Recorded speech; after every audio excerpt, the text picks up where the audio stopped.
প্রিয় বন্ধুরা, আপনারা সবাই কেমন আছেন? দেখেন মাঠে আসলাম ঘাস কাটার জন্য। কি অপরূপ দৃশ্য দেখেন। গ্রাম অঞ্চলের বসবাস করার সবচেয়ে শান্তির জায়গাতে বিশুদ্ধ অক্সিজেন, সবুজের সমারোহ। দেখেন সবুজের ভিতরে দৃশ্য, তারপরে বিশুদ্ধ অক্সিজেন, খুবই শান্তির একটা জায়গা। বন্ধুরা, আপনারা সবাই দেখেন ঘাস কাটতে আসলাম।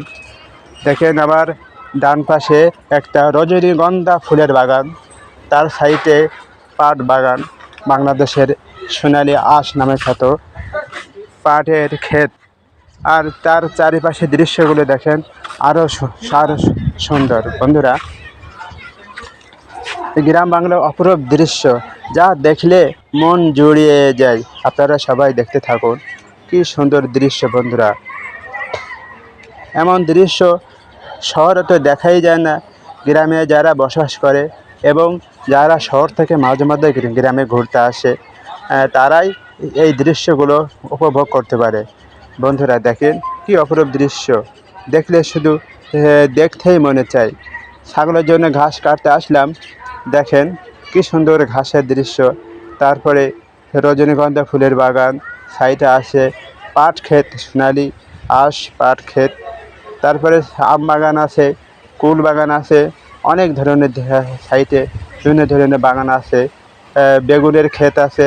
বন্ধুরা, দেখেন খুবই সুন্দর একটা চমৎকার দৃশ্য। আপনারা সবাই দেখতে থাকুন। আপনাদের অনেক ধন্যবাদ। আপনাদের প্রতি অনেক ভালোবাসা রইল। ভিডিওটি দেখবেন এবং লাইক শেয়ার কমেন্ট করবেন, এই প্রত্যাশা রাখিল। আপনাদের কাছে এই প্রত্যাশা রইল। আপনাদের অনেক ধন্যবাদ। বাইরে গ্রাম বাংলার দৃশ্য যারা নিয়মিত দেখে না, শহরগঞ্জে থাকে, তারা গ্রাম বাংলার সৌন্দর্য মর্ম কি বুঝবি রে ভাই। যারা গ্রাম বাংলার দৃশ্য দেখে, যারা গ্রাম বাংলার দৃশ্য সবুজ সমারোহের ভিতরে জীবনযাপন করে, তারাই বোঝে বিশুদ্ধ অক্সিজেন তারা উপভোগ করতে পারে। এর প্রশান্তির, এর মর্মকথা আপনার শুধু যারা ভোগ করে তারাই বুঝতে পারে।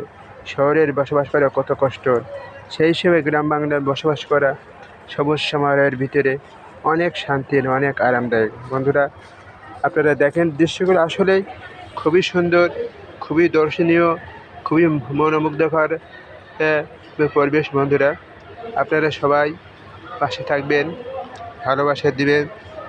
ভালোবাসাই সফলতা মেলে। আপনাদের কাছে এই প্রত্যাশা কামনা করি। বন্ধুরা, ফেসবুকে সফলতা পেতে হলে অবশ্যই সবাইকে ভালোবাসতে হবে।